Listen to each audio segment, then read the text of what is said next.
Welcome to Skin and Soul. I'm Gwenm Carsley, a transformational body, sex, and soul coach, and I'm inviting you on a bold, unfiltered journey into the heart of our humanity through the lens of Eros. This is where we strip away the shame, dive into the unspoken, and embrace the wild, raw truth of our desires. Together, we'll crack open the taboo, uncover our deepest intimacies, and awaken the pulse of our sexual essence. Because real transformation, it's messy, it's thrilling, and it's oh so delicious.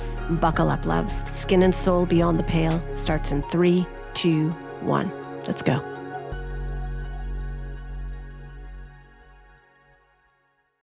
Welcome, I'm Gwenm. I'm your host of Skin and Soul Beyond the Pale on the new Transformation Talk Revolution, which is part of the Transformation Network. I am here today. I am so pleased to have Dr. Schermer Sellers here. She is a woman whose work for me is right up there with Brene Brown. She has spent decades as a fierce voice unbinding and unmasking sexual and spiritual shame. She is a therapist, an educator, and an author of both books, which I just absolutely devoured, God, Sex, and the Conservative Church, and Shameless Parenting, which we're going to dive deeper in today, because it is so important to teach our children about sexuality and as early as possible. So I know that you are so blessed. We were just talking about this, of having a family that you grew up in where you had such an easy time with communicating about sexuality, which I wish I had a fraction of that. And also that I had the information that you have here today with my son. So I wanted to talk about, the naturalness of sexuality in children and how early it starts. I love that question. Unfortunately, we've separated what we used to call family life education, actually, in the US for this very brief amount of time, but what they call life education in a lot of the European countries. And really, that's a more accurate title than sex education, because we're talking about so much more than sex. So kids are discovering their genitals around 11 months.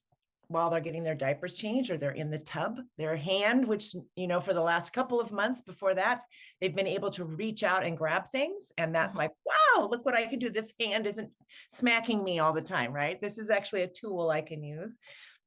And then it lands on their genitals. And I always say that's one of the best days ever for them, because they've got this wonderful place on their body with all these fabulous nerve endings. And we are hardwired for connection and pleasure. Like, that is more human than almost anything else about us. Babies are born, they're often laid on the mother's chest if they can be, and they're rooting right away, turning towards the breast, not because there's milk there, because it's not there yet, but because of connection and pleasure, the smell, familiarity, that kind of thing. We were talking about your mom before we went on, and she has some dementia. You will see this a lot with people in later years who have memory problems. They're still seeking connection and pleasure. Yeah. And often when they're in an adult assisted living place or whatever, it's hard on the adult kids because they're out wanting to touch and be in relationship and have these little things happen. Because we are hardwired for connection and pleasure. We don't take. And there's no boundaries there. And there's no like, can I just say, it's almost like looking at the 5-year-old in very many ways. The same, it's that same, like, the pants go down, the hands are down, like it's back to being 5. Right. It's about connection and pleasure, and all those boundaries we learned to put in place, like don't eat your boogers and don't put your hands in your pants in the grocery store. All those boundaries we learned to put in place for sort of socially getting along, our social norms or whatever. Those are now all gone. So when you say, when does it start? It starts right away, because it's connected to our desires for connection and pleasure. That's a right brain thing. That's where our creativity and our desire to create, all of that comes from our right brain. This is a part of that. And so really that's what's driving it, is this desire to feel pleasure and connect with myself or others. And so what we want to do, if we understand what we're doing, what we want to do as kids are growing up, is help them while they're also learning their boundaries, understand that their desire for pleasure is a good thing. Their desire at all is a good thing. And we have to sometimes put boundaries on things. Okay. Boundaries are different than shaming too, which I think I Oh, just say, because the boundary, I mean, I don't, first of all, I grew up without any boundaries, but lots of shaming. okay. And which is, so it's to me, it's that's the importance. And so even when somebody brought a boundary, it almost hit harder because it felt very shaming, because I was not taught to have that kind of a boundary. Right. Which is so important to teach children at a very young age. Right. And you separate the feeling, the desire, from the needing to exercise discipline, Mm-hmm. right? Having to direct our desires to serve not just us, but if somebody else is involved, to serve them too, Mm-hmm. have reciprocity and justice in how we act. That is part of it. But what happened in America as we started, and this came from the development of the Christian church in the 4th century, we made desire bad. Desire is human. It's like feelings. They're like noses. We have them. They're not bad. But we are asked to manage them and to make sure that they not only serve us, but that they serve other people, that we are accountable to the effect of our words and behaviors. So one of the things I think we want to separate is that there's a difference between a feeling and self-discipline, needing to discipline ourselves around something. So I have a feeling of sadness, I have a feeling of anger, I have a feeling of desire, I have a feeling like I want to touch what's in my pants, and I also, and that's not a bad thing, that's like all of our feelings are like noses, we have them. But what we teach children is that there's a time and a place, right? And that they're responsible for what they say and do. That's something that takes a lot of time to learn. So their hands go in their pants at the dinner table. And we say, I understand that that feels really good and that's okay. However, we're trying to learn that when we want to touch that part of our body, we're going to go into our bedroom or into the bathroom. Do you think you can wait till after dinner? Would that be okay? We all do that in our family. And it's like discipline. And we are having the same conversations about boogers. We're having the same conversations about lots of things. This is no different than that. Unfortunately, because we've separated out sexuality, we have stopped teaching these different increments of things that kids want to do, which is totally natural and good. Then we're losing our chance to also teach them about the boundaries that will honor them and honor other people. So that's why it's more like life education. So for example, body autonomy. Your body belongs to you. Other people's bodies belong to them. The 2 and 3-year-old is wanting to run up and hug everybody, some of them, right? And so we want to be, but some people don't like to be run up and hugged. Could be the kid, So we are teaching both that you get to say who hugs you or doesn't hug you or touch you or whatever, but other people get to say too. So we want to practice asking first. I'd really like to give you a hug. Can I do that? And listen to what the person says.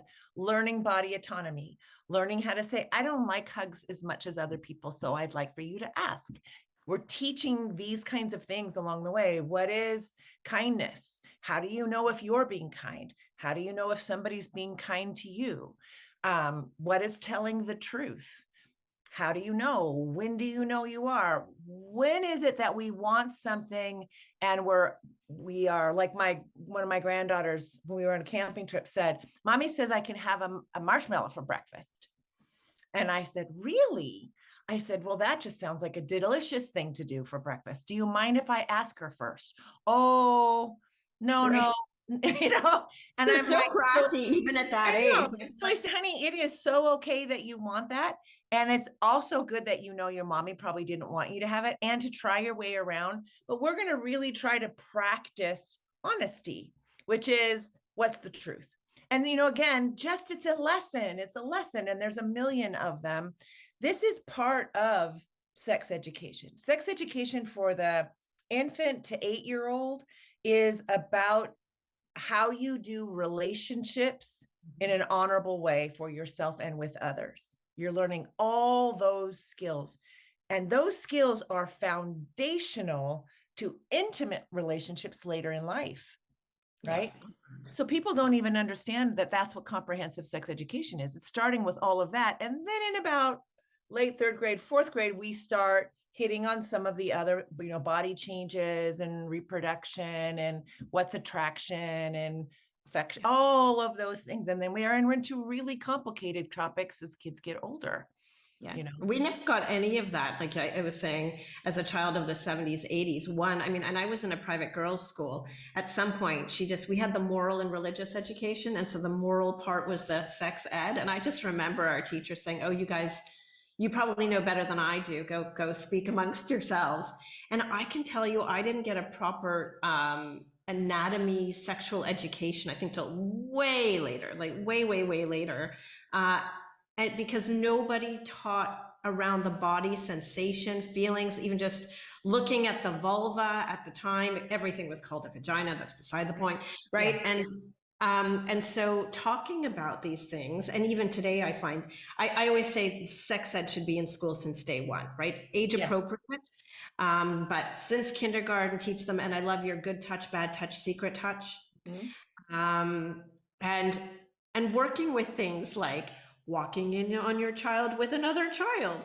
Like I'm thinking about my lovely experimentation. It certainly like speaks to my world today, right? But if I don't know how it would have been received had we been caught, at the age of 5, 6, whatever. Right. So it's a blessing if you're not caught and there was no power differential, like you were the same age. Yeah. So there's no coercion going on. So if kids are just being curious together, it's going to be a learning experience. Nothing bad is going to happen because somebody says, I don't want to do that. They're going to not do it. Like kids are the same age. So they're listening to each other. There's not coercion. But as soon as there is age difference or size difference, there's the chance for coercion. And then that's really what causes the pain for people is the fact that somebody took their choice away around their old body, right? What they're doing is just pure curiosity. And it's very on kind of schedule globally. You know what I mean? The 2-year-old and the 4-year-old and the 6-year-old and the 8-year-old, they're curious about things very similarly. And it just changes if they've been exposed to media that was significantly different or to somebody touching their body in a way that wasn't developmental. Well, I think back today, and I'm trying to think again, at the time you didn't have everything that you have today, which is the media. Mm-hmm. And you're talking about influencing with everything that's out there. And like, do you know what your kids are ingesting and watching? That's right. I'm shocked God knows, I think it was The Simpsons that came out and said the first words of shut up. And I just remember thinking like, oh my God, if I said shut up to my parents, like I think I'd fly. And today it's so common, and not just that, but it's like the constant messages of what you get on YouTube or just they're constantly fed in ways sexually way beyond their age, and they're just running with it. Yeah, and that's really important. I think we have to kind of break down what it is that is so prevalent. Mm-hmm. They are messages of exploitation. Yeah. Okay, that's how we drive our economy. Mm-hmm. We're going to make you feel bad, so you spend more money on the things, whether it's clothing or whatever. And we're going to show you who you can take advantage of and how you can take advantage of them. That's patriarchy, right? Misogyny. We see so much of that, and it's all about exploitation. I can extract from the earth, and it doesn't matter, and I can extract from you. Mm-hmm. I can take from you, and it doesn't matter if I have more power here. And that is everywhere. I get really concerned when I hear stories of parents that don't have enough support, mm-hmm. right? They're really overwhelmed. They're working 2 jobs. They likely didn't get enough when they were growing up either. And so they're handing tablets to year-old kids. And then they're wide open on the internet, on the YouTube, whatever. And by the time they're 3 or 4, they're literally throwing complete meltdowns when you mm-hmm. take it away. Yeah. This is just teaching them more and more about exploitation and disrespect of themselves and others. Mm-hmm. This is not going to bode well when you think about what qualities, personal qualities, do I need to have in order to do well with relationships in my life and in my work and jobs, which is often relationships, right? Yeah. These kids are going to really struggle. Yeah, no, I completely agree because when you look at today, there's a sense of boundarylessness, and yet there isn't enough education. So like the schools are not That's right. offering the construction, so they don't have, and I mean, again, you can speak to some kids who think like a blowjob isn't intimate, right? There's no concern over their own body, and a lot of things are very transactional. That's right. Um, and they're running with it. So yeah, I'm, coming, and I feel sometimes like I'm the old one in the room because I'm like, and because I consider myself very sexually open. As I said, like with my son, he was really quite private with himself, and Mhm. he did kind of wait until he got older. And so our discussions were really interesting because I didn't have this framework. And but he would find things like he found a box of condoms, right, and asked me what they were. And I think he was like 6 at the time. And Yeah. we had a really great conversation, a fun conversation over, I just essentially said, well, they're for protection, and his Yeah. little brain went like, we wear it this way, like a raincoat. I think I must have said something. And he just said, and I said, no, it's more localized than that. He went, oh, like he got it like that. Uh-huh. Uh-huh. I love that. That's really sweet. And the fact that you just walked into it with him was just really lovely. But when you talk about the boundaryness, the combination of boundarylessness plus no education, that's a Mm-hmm. particularly dangerous combination because you have ignorance, you have people that don't know. Mm-hmm.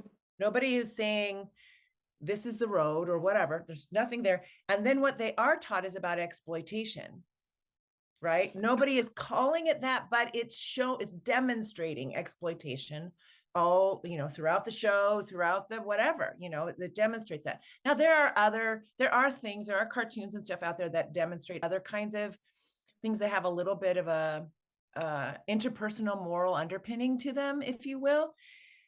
But part of why we want to give our kids real knowledge is we want to equip them to carve their way through the BS that's out there. Mm-hmm. Right. So we want to give them the education that says your body belongs to you and their body belongs. So when somebody says, well, I can, you say, no, actually, I've learned my whole life. Or you think to yourself, that's not true. I know it's not true because I've read books, because I've talked to my mom and my dad, or my mom and my mom, whatever. I've talked to whatever. I Yeah. know that's not true. So they feel equipped. The education is critically important. And they're gonna get exposed to stuff because they're gonna have friends that are exposed to stuff. So you've got to give them the education because you can't keep them from the boundarylessness. So what do you do when you have, let's say, and I think a lot of parents are in this position where they have left it too long. They're not comfortable talking about sex, which I think many parents are not. And one Yeah. of the things that I love that you said, and I brought up before, was that um, the sense of like parents act out of reaction, right? It's that they've, when I said, oh, thank God I wasn't walked in on, right? But there's the oh my God, my child is having sex, or oh my God, my child is watching porn, or whatever it is. And so teaching parents at whatever age that they are to one, approach their child. And again, I love this that you said, like, some kids just explore like according to their personalities, right? That's That they're right. just going to be more curious at a younger age Yeah. and not realize that they're walking into their sexual like growing up faster, I think is the way you put it, right? Yeah. Like Right. they don't realize it. Yeah, they're just Oh, growing up. yeah. Of course they don't. Like we know our stories in retrospect, not at the time. And so you're 16 and you're like, I am so old. But you're like, you know what? When you're 19 and you look back on 16, you're going to think, oh, I was not very old. Mm-hmm. But at 19, you're going to think again, I'm so old. And I said, this is just what it is. I was talking to my granddaughter about this over the weekend. And I said, it's just a funny thing about life. But if you as a parent feel like you waited too long, there's two things I usually recommend. One, we often waited too long because how we were treated didn't equip us. Right. And so when our kids were expressing curiosity, we just kind of went, I don't know what to do. So I'm going to just I don't know, just sit here for a minute. You know what I mean? Like we just kind of we don't, change the subject or, yeah, whatever. Like we just kind of freak out. And that's because we acquired shame growing Mhm. up. When our curiosity was there, somebody shamed us, even though we may have been desperately loved. They also didn't know what to do, right? So it's not malicious usually, but we do get shame. And so, what I often recommend to people, take that book, Shameless Parenting, Everything You Want, Everything You Need to Raise Shame Free, Confident Kids and Heal Your Shame Too. Take that book. It's divided into sections: birth to 2, 2 to 4, 4 to 6, 6 to 8, all up to 18. Every section says this is what kids are typically behaviorally interested in, emotionally trying to accomplish in their development. Here's what kinds of curiosities they're likely to have.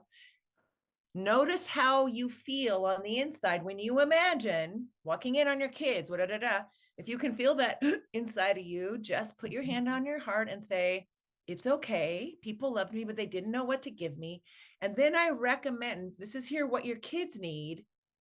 I tell you, and then I recommend the top kiddo books and grown-up books for that age.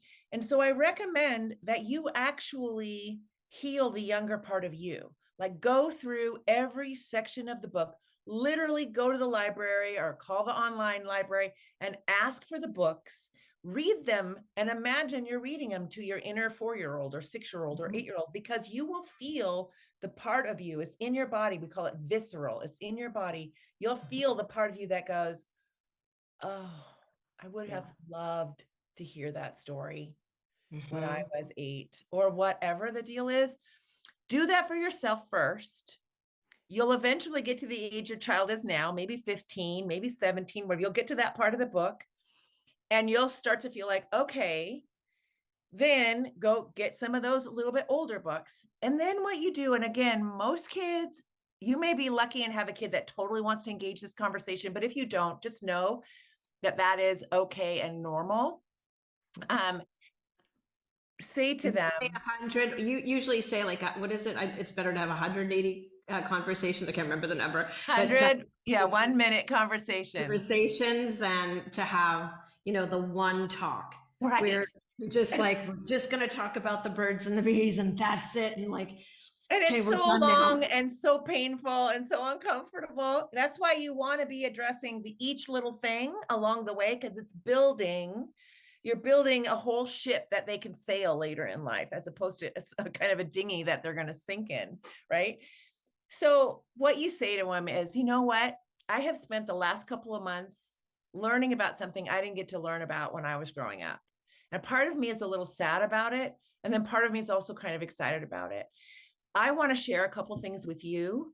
They are in an area that's a little uncomfortable to talk about. So I'm going to just talk about one little piece, and I won't talk for more than a minute, but I want to share something with you. And that's if you'd find something that you've been learning that you wish you could communicate to them now, say that. Just say, I'm just learning it now. We don't get a recipe book for being a parent, and so sometimes things come a little late, but I still want to share it with you because I think you have the right to learn it now, because I didn't learn it till where I am right this moment. So you could learn it 20, 25 years younger than me, 30 years younger than me, and that would be great. I wish I had. So you just have these little itty bitty conversations. I love that. And it's the healing part when you said, just to go through the books, 2 to 4, 4 to 6, etc., and to go back as the adult and do the work. Yes, Whether you have children or don't have children, I'm that's right. recognizing, as I told you before, with my mother and dementia, and I'm finding that I'm doing some of the parenting, but I'm also doing a lot of healing with her through just being able to have conversations I never had with her Yeah. as a child, right? Like it just wasn't on the table. And Mhm. so to have that healing take place and go to your inner child and reparent yourself. And if you're lucky, maybe even get to teach that to your parents if you didn't, that opportunity arises. Yeah, that's a beautiful story. I'm really glad you shared that, because there is a lot of healing that can happen as our parents let go of some of the fear that may have been driving them, or the shoulds or shame that may have been driving them at different points of their life. Dementia can be a gift in healing the interpersonal relationship, because parts of them that couldn't find a way to express themselves often become more visible, right? And so we can have other conversations. I got to have some with my mom too before she died, and it was incredibly healing. I'm very grateful. Yeah, there's something about the older and having those role reversals. Yeah. Yeah, as I said, like I was really lucky because I was such a sexual being growing up, just naturally, but I didn't have any support around it and did not learn those boundaries. And so there Right. was a lot of like um, hit and miss, Yes. and and taking that then later on into relationship. And so, you know, I think a lot of this work is bringing it into healthy adults, because most adults are floundering because they have no idea how to have a conversation around consent. I know you've talked Right. about kink and so on, like the BDSM community is really all about consent, and something can definitely be learned around Yes. having clear communications, because we romanticize. And again, that's a market of that relationships are so romantic that everybody's supposed to guess your feelings and read your mind and understand your body when you don't understand your body yourself. Uh, Exactly. yeah. Right. In fact, I mean, I think you hit on a really good point. If we're wanting to have more agency in our life, in our relationships, especially our intimate interpersonal relationships, we need to start with ourselves first. We need Mhm. to start with healing some of that shame, and then starting to ask ourselves, well, what kind of touch do I like? How do I like to be treated? What makes me feel safe and seen? I always say seen, known, loved, and accepted. That's Mhm. human. What conditions make me feel that? Because that's what I want to seek. I want to seek to honor that in me, but I want to seek to bring into my inner circle people who know how to be that way as well and are doing that work as well, because then you have qualitatively different relationships than relationships of extraction, relationships of taking. I'm going to take and take from you. Well, there's an intimacy that we're missing in taking that is available to humans if we know how to build safe interpersonal relationships, right? And yeah, I just think many people are having to put up with things that are not feeling affirming to them, because they don't know that they deserve to be in relationships that are affirming, because they first haven't learned how precious they are. Mhm. Yeah, I was going to say, and bringing that intimacy to the self, and then Yes. also bringing it deeper. So, you know, you talk about God in the act, and that's sex. And again, like sex is not just penetration, right? It's Right. how we live our life. It's in our aliveness. It's our life force. It's all of Yes. these Life things, and force. it's Yes. part of our connection. And so, you know, bringing, whether it's God or just a level of spirituality, that sense of love into the act as a form of respect for yourself and your body. So whether you're self-pleasuring, you know, and teaching children that it's like a great place to learn your body, Yes. to explore on it, and that it's not about the next fix either, right? Which is, again, everything out there is so instant. We give our kids tablets, everything is, you want it, you have it, Mm-hmm. without question. So yeah, just speaking a little bit more to nourishing that part within kids. Yeah, exactly. And I mean, even as you're talking about that sort of the instantaneous, that Mm-hmm. doesn't fit the human experience or living on the earth. And I always say when we start to diverge far away from that, we're going to find ourselves in difficult situations. So seasons come, like we're in Mm-hmm. fall right now, right? Seasons come, they're not overnight, they're not quick, but the earth needs to rest and restore itself so that it can come back in the spring. We are going to ask kids to wait for certain things because, again, things don't happen instantaneously. So we have to sometimes talk about what we're creating in our um, capitalist society that doesn't match the natural way that things thrive. The earth thrives by having seasons and time. We thrive by having seasons and time. And I remember my daughter, who's almost 35, when she got a phone when her older brother left for college, I don't know, a couple of years into it, and this was back when you still got paper bills in the mail.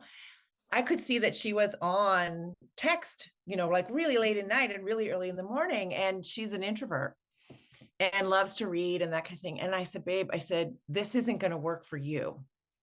Like, you've got to have your own alone time and you've got to have quiet or you get undone. So I want you to tell your friends that you've got the meanest mom in the world who's taking your phone at 10 o'clock and not giving it back till 7 in the morning. Yeah. The reason I'm going to do this and the reason why I want you to put it on me is because I know it might take you a while to be able to stand up for yourself. That's a hard thing to do when you're a young adolescent, because you'll get teased for it because you're not being like everyone else. So blame me until you feel strong enough to say, this is what I do for me. Because I like to be left alone for part of my day. Like, I really like quiet. You'll get there, but I don't expect you to be there now at 14. Like 14, this is not in a 14-year-old's job description. It will be probably by the time you're 18, but it's like just helping them, right, see a little bit about the boundaries and the time, and that things aren't instantaneous, and Yeah, because they're growing up so fast these days. It's not even and I know that sexuality begins very young, and I say, my son's gonna love that I say this, but I remember when I found out the sex of my child, right? And the doctor said, "Oh, what is it?" And I was like, "I don't know." And he goes, "What's it doing?" And then he was talking to me about fetal masturbation. Yeah. Right. So that there's that has now come to light, that this is a thing. And so oh, I had a point and it just left me. It's late at night, so I'm like, I know. but oh, I was coming back to, so we have these natural inclinations as children, like we're naturally wired for sexuality, but the world out there makes us also grow up, makes our children grow up so much faster, in a way that's not incongruent with where they're at. So like, I'm going to say you're like the coolest mom ever that says, "Hey, I get it. You can have the phone and I'm just going to take it away so that you can catch up to being you," and giving kids the time Right. to grow up a little bit slower. Yes, exactly. And to honor that, there's nothing, I think it's not helpful for parents to expect their children to act like they're 30 when they're anywhere between 2 and 30. Yeah. Like, really seriously, like, there are job descriptions. I say, that's how I would say to my kids, like, you're fulfilling your job description for a 17-year-old or a 20-year-old or whatever. But my job as a mom maybe is to worry, or maybe is to tell you that I worry about this, and then I leave it up to you because you're now old enough to make some of those decisions. You know what I mean? Like, it's recognizing that it's not a reflection on me that they are being exactly, how they're supposed to be at that age. But what does fall on my shoulders is I need to understand child and adolescent and adult development. So I'm not shaming them for being who they are. I'm trying to work with it, right? And parent around that. Often when I'm talking about sex, I'm using the phrase connection and pleasure. And so you've got a 13-year-old that has been on porn. And so you're like, "Hey, I saw that you were on porn today. We want to talk about that." No, why would I want to talk about porn with you, my mom? I know, weird, right? But here, I do want to talk about what it is and what it's selling. There's nothing wrong with it being intriguing, cool, that it's exciting, or that you can even feel arousal in it. All of that is celebrating your human self. But I want you to see that it could be selling people. And I want you to ask yourself, is that okay with you morally, that people are sold?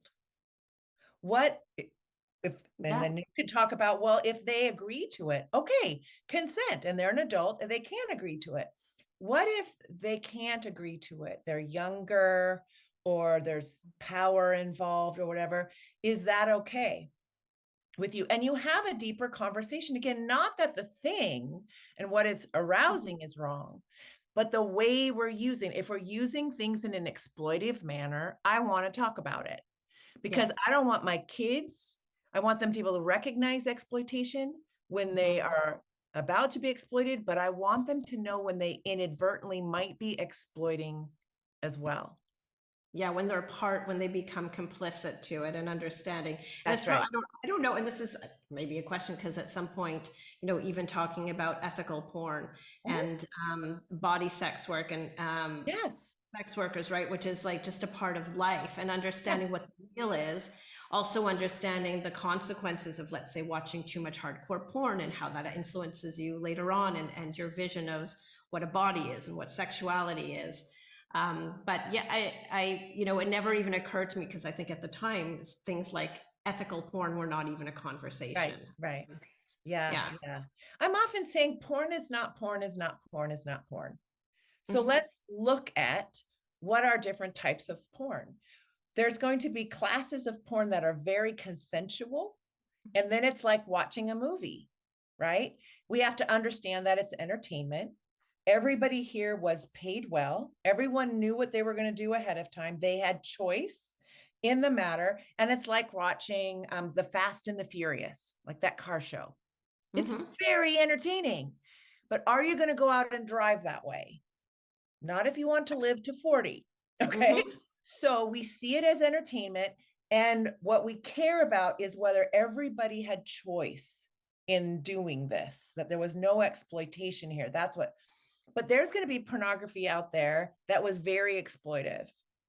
People were harvested, if you will, off of Facebook. They're barely 18 years old. They're promised all of these things and blah, blah. And that is exploitation. And people are, their spirits are divine, I believe. Mhm. We don't do that to people. We don't. And so I need you to care about that. Because in this family, we're going to care about people being exploited, people who are under resourced being taken advantage of, because it's not okay. You're precious, they're precious. You're beloved, they're beloved. We're going to treat people that way. So this is me giving a moral lesson to my children or to whoever, because I want them to think about, again, money isn't bad, how we use it. Porn isn't bad, it's what the context is, right? We've just got to think with a little bit more complexity. Absolutely. And so you draw all of this from the perspective of the church and faith and dismantling shame. And I'm going to say on a more Christian faith base, but to me, all of these lessons are universal. Like, this isn't Absolutely. about religion this is about absolute respect for humanity, for Yes. yourself. And the other thing that I wanted to touch on in this, and it comes up because as we're talking about porn, but I wanted to bring it a little bit to the masculine, to the boys, because Mhm. the girls, I think there's like just a universal recognition now that the girls are more vulnerable. And so, it's the girls that are taught, like, oh, respect yourself or have boundaries. And I think there's also something around parents understanding that boys need this as much as the girls, to understand boundaries, that there's so many boys that don't realize that they get to say no, Right. that they're not just supposed to be, just because they're aroused and talking about, arousal non-concordance and so on, and being in a situation that seems really exciting and not really understanding the context, and just the importance of having those talks also with boys around boundaries for Absolutely. themselves. Yeah. Yeah. And so I think one of the conversations you're wanting to have as they get older is about systems of oppression, Mm. right? And that might seem like what are you talking about? Well, if we live in a country that values patriarchy and has for a long time, then there's a different kind of message that my boys are going to absorb than my girls are going to absorb. And I want to make those messages explicit because they're part of a system, right? Mm-hmm. And so I'm going to be having conversations about power with my boys, and I'm going to help them understand what might be playing out differently for the girls. So like beginning in 5th grade, you're starting to not, as a boy, starting to not feel fear as often. You're getting taller, you're getting bigger, you're learning how to find your way. You're seeing that some doors open for you or whatever, right? She's starting to feel afraid all the time, every day. She had an experience last year at 9 where a car of very grown men drove by and whistled and made comments about her, and it scared the pee-whack and whittly-dink out of her, right? Yeah. This is the experience of girls, is that there are men that are not accountable for how they treat women. Absolutely. And that's been going on forever. So I, as your mom, to my boys, I'm going to hold you accountable for when you misuse your power in this household. If I see you trying to get something over someone, I'm going to point it out, because out there in the world, they're going to tell you that's okay. And it's not okay.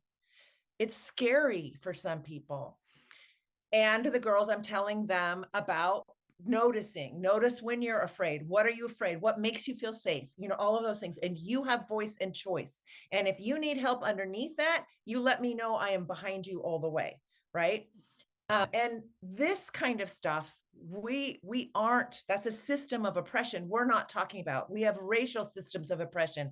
We are talking about that actually, even when they're little, because we're getting fun books about people whose skin color is different or hair is different or whatever. And we're talking about how much we love diversity. When we go for a hike, we're talking about how much we love diversity in the human condition and in the earth, right?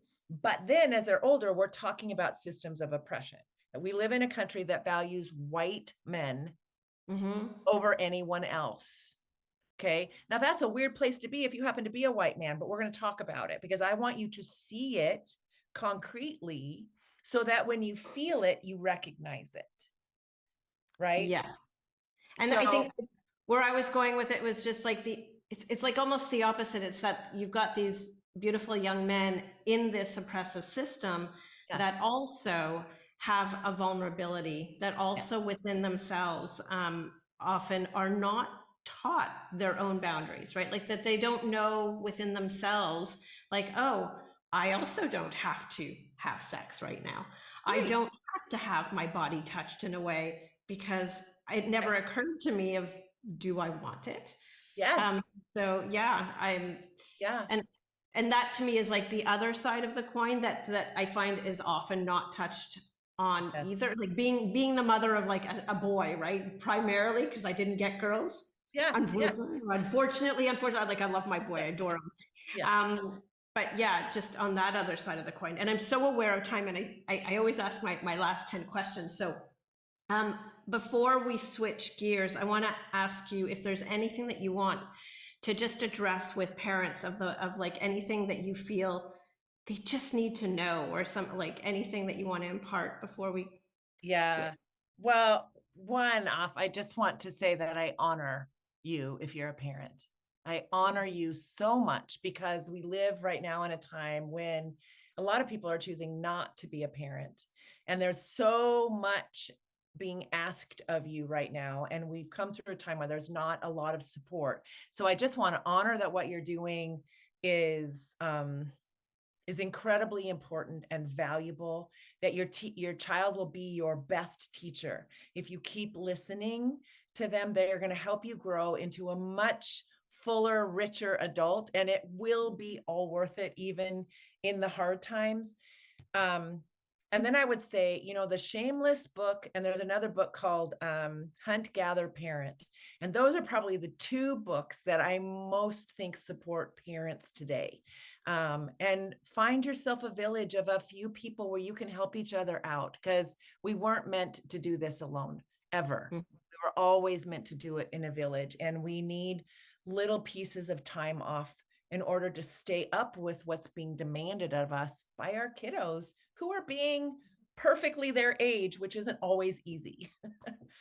So yeah, it's I think kids, I mean, I think every generation says that kids have it harder these days, and I do feel that they have it because we still went out as kids, you know. I mean, I know that I had immense freedom, that there wasn't cell phone attached. I mean, it came with other dangers perhaps, but we also knew that we had to be home by dinner at 6, Yeah, that we thanks. had, that there was that more childlike freedom, and that the exploration wasn't as tainted by the outside world, which I think today it is. Mhm. Yeah. Yeah, I think you're right. Absolutely. Yeah, I don't think, and as we now have some documentaries that are showing our phones and tablets and stuff are not making our lives richer. They are actually kind of ripping Yeah. humans and children and adolescents and families apart. Yeah, absolutely. Yeah, I'm with you on that. They're disruptors and disconnectors when they're overused. Mhm. Yeah. Yeah. All right. Thank you. I'm going to shift gears, and I hate to do it because there's so much here. I feel like I could sit here for hours, honestly, and dive in deeper with everything that we've touched on today. So thank you. Yes, of course. All right. These are I'm going to say my Bernard Pivot's, James Lipton's questions for skin and soul. The first one is, what's one truth your body has always known that your mind took years to catch up to? Wow, I love that question. My body knew what it loved. Mm. Because I grew up a figure skater, so art was in my body. Playing outside, fishing, hunting with my dad was in my body. So many things were in my body that I loved, that brought me so much joy. And it took me forever to return back to recognizing the wisdom of my body and making space in my schedule for that joy again. So, yeah. Thank you. Mhm. What is the most intimate moment you've ever had that had nothing to do with sex? Probably holding my firstborn. That was like standing in the thin space between here and the spirit realm. Mm. And it was life altering for sure. It still feels that way. Yeah. I felt it with my other ones, but I had never felt it before until my first. Yeah. Thank you. Mhm. If you could be remembered for one sensation you gave someone, what would it be? Sensation. Mm-hmm. Um, an absolute confidence that they were loved unconditionally. Mm. If pleasure were a language, what would your first word be? Mm, it's not a word. Mm. I It's like just a that. It's just a. mm. I love it. So, if your erotic life had a title like a novel or a film, what would it be called? Mm.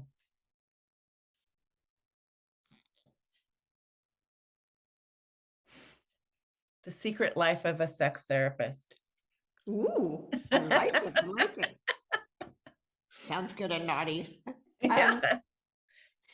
What is one thing that you've never said out loud, but you wish someone would ask you about? Ooh.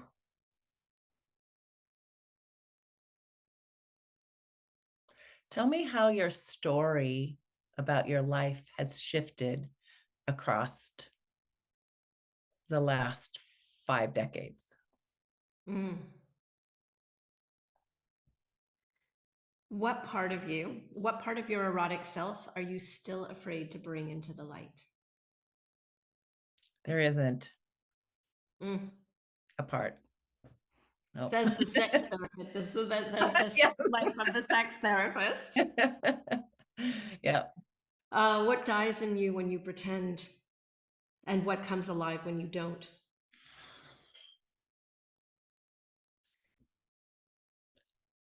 My inner integrity dies when I pretend, so I tend not to. Because it actually hurts me. I don't like it at all. And I feel lighter. A lightness of being and joy are more available to me when I am who I am, good, bad, and otherwise. Yep, good, bad, coyote, ugly. Yeah, exactly. Finish this sentence. When I leave this life, I want my skin to remember. Love and belonging.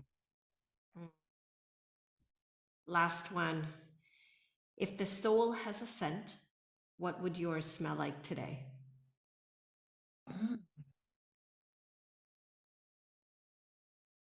It would smell like the woods in the Pacific Northwest right after it rains after a long time. Oh, beautiful. Thank you. Thank you for answering those. So let people know how to find you, where to find you, to read your glorious books. Your website, it's Dr. Tina's SchermerSellers.com. It's just tinaschermersellers.com. Yeah, and there's lots of resources on my website that are free that you're welcome to. You can find me on Instagram at Dr. Tina Shameless. I also have lots of resources there. You can DM me there too. I will say that both the books, Sex, God, and the Conservative Church and Shameless Parenting, are available Amazon or at other booksellers. If it's not at a bookseller that's a favorite of yours, just give them the title and the ISBN and they'll go get it for you. So I want to support people in not supporting billionaires if they're trying not to support billionaires. But I also want to say that if you have any listeners that can't afford the books and really are wanting to do that work, the work of healing sexual shame and reclaiming the joy of who they have been across time and learning some of those things that they hadn't learned, all you need to do is DM me and I will send you a promo code for a free audio copy of either one of the books. So just let me know and I'll make that available to you. I'm happy to do that. I don't want people to really want to do the work and then feel like they can't afford to. And I know for a lot of people, affording things is real. Yeah, and I'm going to say that her audiobook is amazing. It's awesome. You have a really engaging voice and it's not a boring read. Neither book is a boring read. So I highly recommend them. Thank you. So thank you again for joining us today. I know we're at our cutoff. I'm going to invite anybody who wants to send in a moon letter about your experience, anything that you want to share. It can be anonymous or not anonymous at info@louvology.com. If you want to know more about me, you can go to gwenmcarsley.com. And otherwise, thank you for joining us today and have a good day wherever you are. Thank you for listening to Skin and Soul with me, Gwenm. Join me Fridays at 10 a.m. PST on Transformation Talk Radio. Catch the podcast anytime on your favorite platforms. You can follow me on Instagram @Louvology. Ready to take the next step? Book a compatibility call with me at gwenmcarsley.com.